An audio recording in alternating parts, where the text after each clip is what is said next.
को बताने के लिए कि वहां 1000 की तादाद गैरों की थी, मुसलमान सिर्फ 313 थे।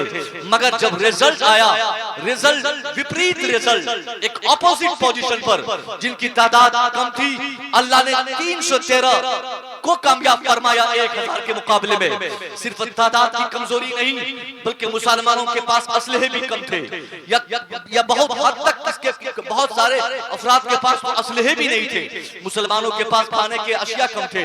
उसके बावजूद असलहे न थे, खाने के अशिया नहीं, सवारियां नहीं, तादाद की कमी, फिर भी बद्र का रिजल्ट जब आया, अल्लाह ने 1000 को कामयाबी अता नहीं फरमाई, वही 313 कामयाब हुए। बद्र के बाद भी जितनी जंगें हुई, चाहे वो जंगे ओहद हो, खैबर हो, खंदक हो, तबूक हो, यरमुक हो, कोई एक जंग अगर आपके ज़हन और दिमाग में उसकी तारीख के और अगर आपने खंगाले हो तो मुझे बताइए, वो कौन सी जंग है जहां पर मुसलमान अपने मुखालिफिन से ज्यादा था।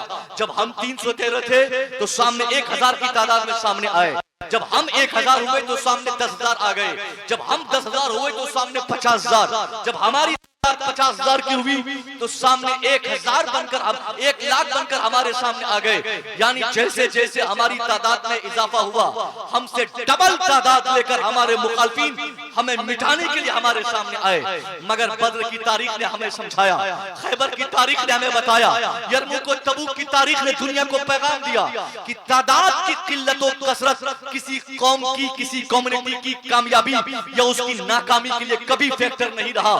अगर वाजिब फैक्टर आपको जानना है कि किस कुव्वत की बुनियाद पर अल्लाह ने 313 को 1000 के मुकाबले में कामयाब फरमाया था, जब इसका रीजन आप जानना चाहेंगे तो एक ही रीजन आपके सामने दिखाई देगा कि वो कोई और रीजन नहीं, वो सिर्फ ईमान की कुव्वत, वो ईमान की हलावत, ईमान की मजबूती, वो कामिल ईमान, अल्लाह पर यकीन, मुस्तफा करीम से मोहब्बत का वो सिला अल्लाह ने अता फरमाया मुसलमानों को कि किल्लत तादाद के बावजूद मुसलमानों की झोली में तमाम जंगों की तारीख बताती है, तमाम जंगों का रिजल्ट अल्लाह ने मुसलमानों को डाल दिया।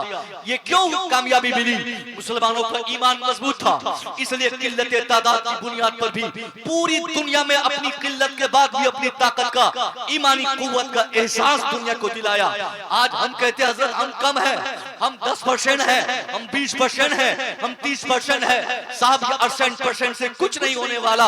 अगर वाकई आज की तारीख में आपको रियल कामयाबी की अगर आपने अपने दिल में ख्वाहिश पैदा की है, तो आज भी अगर आपने अपने ईमान को मजबूत कर लिया, अपने असलाफ के ईमान की चाशनी आपको मिल जाए और उस पर आपने उनके तरीके पर आपने अमल करके अल्लाह से डरने का रुझान बनाया, तो ये तादाद कोई कम नहीं, सल्तनत ममालिक की हुकूमत कोई कम नहीं, 150 करोड़ की तादाद की कमी ये कोई तादाद की कमी नहीं।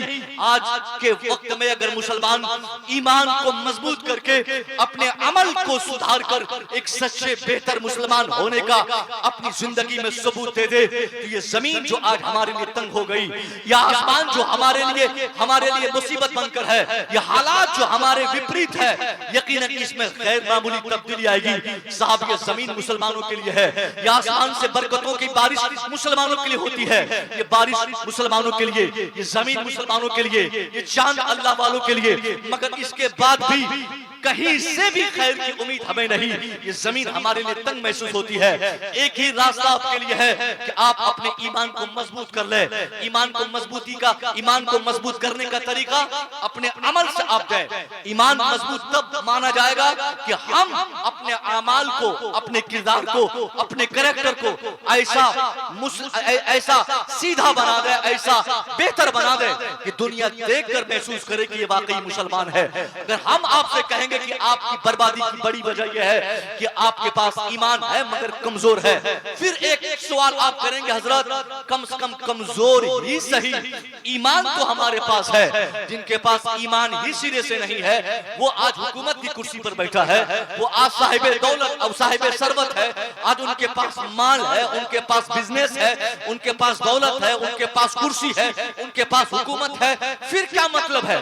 अगर ईमान की कमजोरी हमारी तबाही की वजह है, तो जो लोग सिरे से ईमान नहीं ला सके, जो हमेशा से अल्लाह दुश्मनी का माहौल दुनिया में स्थापित किया, जिसने अल्लाह के कानून के साथ खिलवाड़ किया, रब के कानून के साथ मजाक किया और खिलौना बनाया,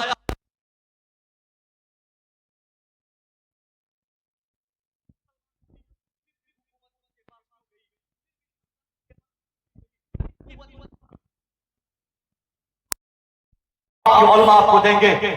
मिली है ये कामयाबी उनके ईमान की कमजोरी या ईमान नहीं होने की वजह से नहीं, बल्कि उनको अल्लाह ने ताकत दी हमें सजा देने के लिए, हमें सबक सिखाने के लिए, हमको एहसास दिलाने के लिए। उनके लिए अल्लाह का सिर्फ एक मुतालबा है, वो उनके लिए कोई दूसरा मुतालबा नहीं। जिसने रब को रब नहीं माना उनके लिए रब मानने का मुतालबा, जिसने कलमा नहीं पढ़ा उनसे इस्लाम का सिर्फ एक मुतालबा है कि वो कलमा शरीफ पढ़कर ईमान लाए, अल्लाह को एक माने, मुस्तफा करीम को अल्लाह का भेजा हुआ नबी और अल्लाह का बंदा माने, रसूल माने।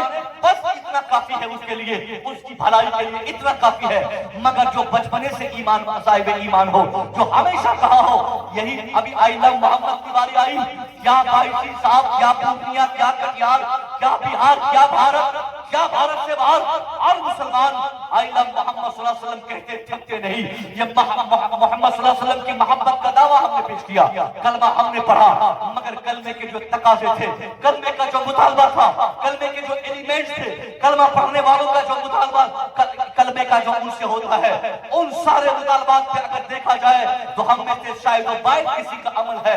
एक काफिर जिनसे इस्लाम का सिर्फ एक मुतालबा होता है कि वो कुफ्र की जिंदगी से आजाद होकर रब को रब माने, मुस्तफा करीम को रब का भेजा हुआ रसूल और अल्लाह का बंदा माने, काफी है उसकी कामयाबी के लिए। मगर जो रब को रब मानता हो, अल्लाह को अल्लाह मानता हो, मुस्तफा करीम को अल्लाह का भेजा हुआ रसूल और बंदा तस्लीम करता हो, यानी जो ईमानदार हो, जो साहिबे ईमान हो, जो मुसलमान हो, उनके लिए अब क्या है, अब वो मुसलमान है तो नमाज भी उन्हें पढ़ना है।